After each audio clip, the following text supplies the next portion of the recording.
ជំពូកទី3ទទួលបានទេពកោសល្យដាំដុះកម្រិតមធ្យម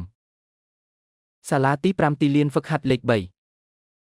ដើម្បីក្លាយជាអ្នកសិល្បៈក្បាច់គុនអ្នកត្រូវតែមានទេពកោសល្យភាគច្រើននៃអ្នកនឹងមិនអាចក្លាយជាអ្នកសិល្បៈក្បាច់គុនបានទេប៉ុន្តែដរាបណាអ្នកអាចក្លាយជាសិស្សក្បាច់គុនអ្នកនឹងមានសក្តានុពលច្រើនជាងមនុស្សធម្មតាឱកាសនៃការស្វែងរកការងារក៏នឹងល្អជាងមនុស្សធម្មតាដែរហើយដើម្បីក្លាយជាសិស្សក្បាច់គុនអ្នកត្រូវតែអនុវត្តបច្ចេកទេសកែលម្អរាងកាយបុរសវ័យកណ្ដាលម្នាក់កំពុងបង្រៀនក្រុមសិស្ស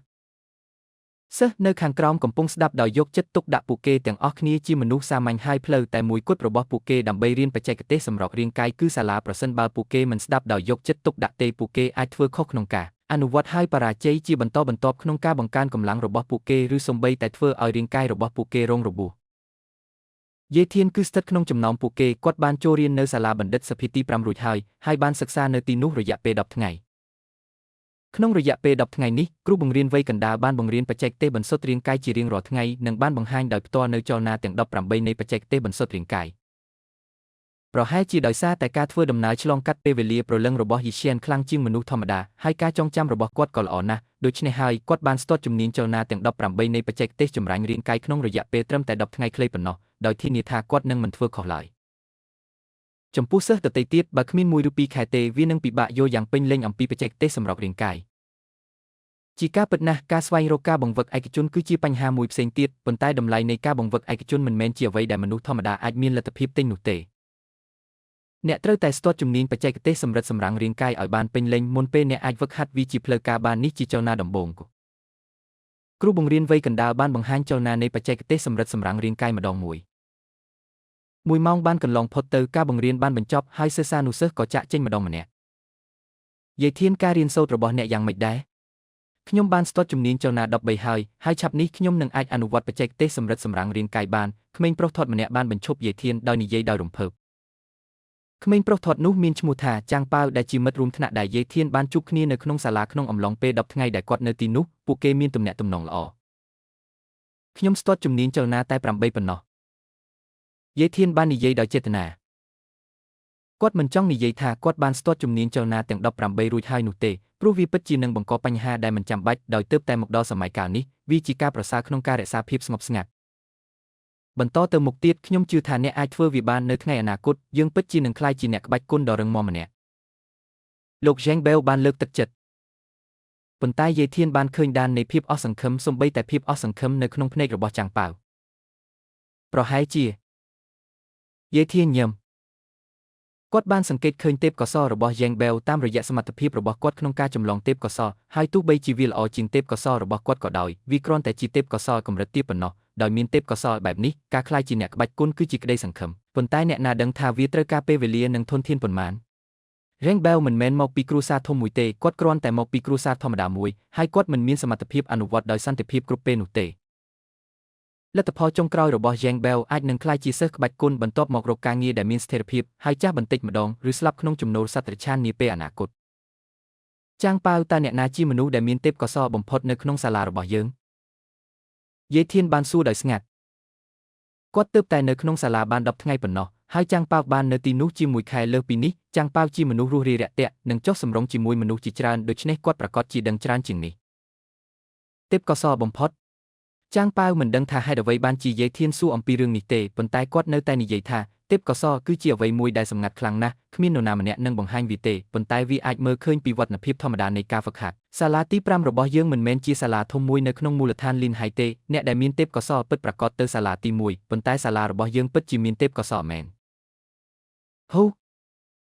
យាយធានបានសួរដោយចង់ដឹងចង់ឃើញចេនដុង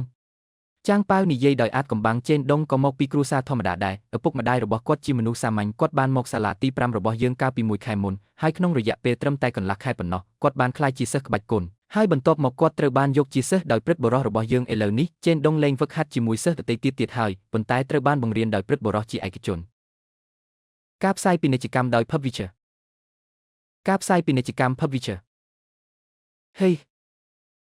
ភ្លាមនោះផ្កាភ្លើងរំភើបមួយបានឆាប់ឆេះឡើងក្នុងភ្នែករបស់យាយធានគាត់ប្រកាសណាស់ថាទេពកោសល្យរបស់ចេនដុងពិតជាមិនអាក្រក់ទេបើមិនដូច្នោះទេគាត់នឹងមិនត្រូវបានគេយកធ្វើជាសិស្សដោយសាកលវិទ្យាធិការនៃសាលាទី5ឡើយ អ្នកត្រូវតែដឹងថាសាកលវិទ្យាធិការនៃសាលាទី5គឺជាអ្នកក្បាច់គុនវជននៅអាណាចក្រកម្ពុជាដែលកម្លាំងរបស់គាត់លើសពីអ្នកក្បាច់គុនកម្ពុជាធម្មតាឆ្ងាយណាស់ហើយអ្នកក្បាច់គុនធម្មតាគឺដូចជាស្រមោចនៅក្នុងក្រសែភ្នែករបស់សាកលវិទ្យាធិការនៅក្នុងមូលដ្ឋានឆ្នេរសមុទ្រសាកលវិទ្យាធិការនៃបណ្ឌិតសភាទី5គឺជាឥស្សរជនកម្ពុជាម្នាក់ទេពកោសល្យកម្រិតមធ្យមពិតជាមិនត្រូវបានវិតម្លៃដោយសាកលវិទ្យាធិការទេហើយអ្នកដែលអាចត្រូវបានវិតម្លៃដោយសាកលវិទ្យាធិការត្រូវតែមានទេពកោសល្យកម្រិតមធ្យមយ៉ាងហោចណាស់ពីព្រោះមានតែទេពកោសល្យកម្រិតមធ្យមទេដែលជៀសមិនរួចនឹងក្លាយជាអ្នកក្បាច់គុនលំដាប់ខ្ពស់ដោយមានក្តីសង្ឃឹមក្នុងការក្លាយជាអ្នកក្បាច់គុនដ៏អស្ចារ្យតើខ្ញុំអាចតាក់ទងជាមួយ Chen Dong ដោយរបៀបណាយាយធានបានគិតភ្លាមនោះស្រាប់តែសំឡេងរអ៊ូទាំChen Dong មកដល់ហើយព្រះជាម្ចាស់ឲ្យ Chen Dong ដែលត្រូវបានឌីនយកធ្វើជាសិស្សពិតជាបានបង្ហាញខ្លួននៅក្នុងសង្វៀនហ្វឹកហាត់លេខ3របស់យើងមែនតើគាត់មិនត្រូវបានបង្រៀនដោយសាកលវិទ្យាធិការជាឯកជនទេ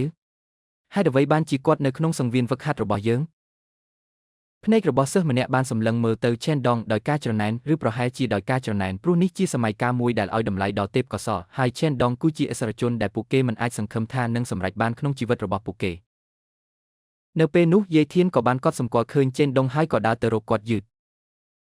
ពេលគ្មានអ្នកណាចាប់អារម្មណ៍គាត់ក៏មកដល់ក្នុងចម្ងាយ3ម៉ែត្រពី Chen Dong រួចក៏ចាប់ផ្ដើមចម្លងទេពកោសល្យរបស់គាត់ភ្លាមមនុស្ស Chen Dongទីបំផុតលោកបារ៉ាក់បានបង្ហាញពីអ្វីដែលកំពុងកើតឡើងជាមួយមីសាក្រោយហេតុការណ៍នេះអ្នកភូមិទាំងមូលបានសើចក្អាកក្អាយ Caitlyn Jenner នឹងដៃគូថ្មីរបស់នាងដែលអ្នកនឹងស្គាល់បានយ៉ាងងាយស្រួលទេពកោសល្យដាំដុះមធ្យមវាពិតជាទេពកោសល្យមធ្យមមែនយាយធានបានទប់អារម្មណ៍រំភើបនៅក្នុងចិត្តភ្នែករបស់គាត់ភ្លឺចែងចាំងដោយមានការរៀបចំផែនការដោយសម្ងាត់Chen Dongខ្ញុំមើលថាអ្នកត្រូវបានលោកសាកលវិទ្យាធិការទទួលយកជាសិស្សតែអ្នកបានឈានដល់កម្រិតណាហើយសិស្សម្នាក់បានសួរដោយងើយមុខទៅ Chen Dong ខ្ញុំមានកម្លាំងដូចឆ្មា200ក្បាលរួចទៅហើយ Chen Dong បានប្រកាសដោយមោទនភាពសោះមានសម្លេងដកដង្ហើមធំពេញមួយការក្លាយជាសិស្សក្បាច់គុនគ្រាន់តែត្រូវការកម្លាំង100ឆ្មាប៉ុណ្ណោះហើយ Chen Dong ទើបតែក្លាយជាសិស្សម្នាក់កាលពីពេលថ្មីនេះប៉ុន្តែគាត់មានកម្លាំង200ឆ្មាជាមួយនឹងល្បឿននេះតែ Chen Dong មិនក្លាយជាអ្នកក្បាច់គុនយ៉ាងឆាប់រហ័សទេការបង្ហាញយាយធានទីបំផុតបានដឹងពីមូលហេតុដែល Chen Dong មកទីនេះជាក់ស្ដែង Chen Dong ទើបតែសម្រេចបានវឌ្ឍនភាពខ្លះក្នុងការដាំដុះរបស់គាត់ហើយមិនអាចទប់ទល់នឹងការអួតអាងបានឡើយវាដូចជាផ្នត់គំនិតអ្នកមានថ្មីថ្មោងអញ្ចឹង Chen Dong តើខ្ញុំអាចសុំហត្ថលេខាបានទេChen Dong តើខ្ញុំអាចសុំហត្ថលេខាបានទេ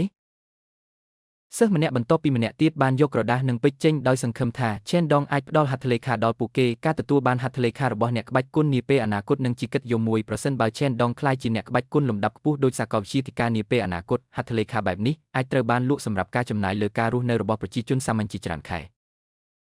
មិនអីទេខ្ញុំនឹងចុះហត្ថលេខាឲ្យអ្នកChen Dong មានអារម្មណ៍រីករាយបន្តិចដោយមិនខ្លាចអ្នកណាឡើយគាត់ក៏ចុះហត្ថលេខាម្នាក់មួយឲ្យសិស្សដទៃទៀតយាយធានក៏បានចូលមកដែរប៉ុន្តែមិនមែនដើម្បីសុំហត្ថលេខាទេប៉ុន្តែដើម្បីធ្វើត្រាប់តាមទេពកោសល្យនោះខ្ញុំបានប៉ះវាហើយយាយធាននៅពេលដែលគាត់ប៉ះដៃឆ្វេងរបស់ Chen Dong បានចម្លងទេពកោសល្យនៃការហ្វឹកហាត់របស់ Chen Dong ហើយបន្ទាប់មកក៏ដកដៃរបស់គាត់ចេញយ៉ាងលឿន